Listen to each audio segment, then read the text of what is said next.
Hello guys! Pahiram lang ng 2 minuto sa buhay nyo. Andito pala kami nito sa Jose Reyes Medical Center dito sa emergency room.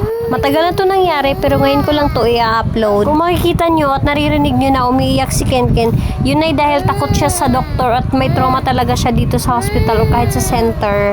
Ang sakit pala sa pakiramdam na maririnig mo yung anak mo na umiiyak.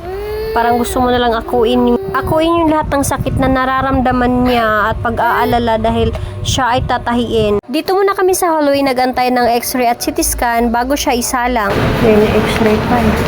Ang hirap din pala ng senaryo dito sa emergency room ng isang public hospital dahil sa sobrang dami ng pasyente, yung iba ay nasa hallway na lang nakahiga.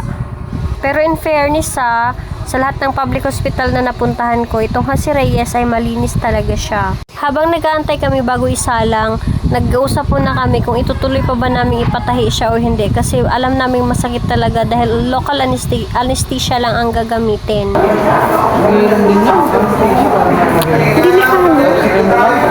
Ha? Kung masakit ko, kawa naman. At ito na nakasalang na nga, ganito pala ang setup kapag nasa loob na ng CT scan.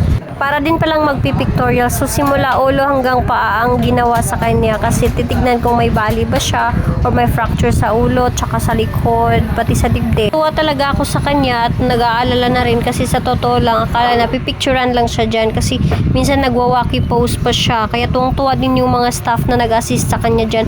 Pero bawal talaga ang taking of pictures and videos sa loob dyan. Ilang beses akong sinita ng mga staff pero hindi pa rin ako nakinig kasi matigas ang ulo ko.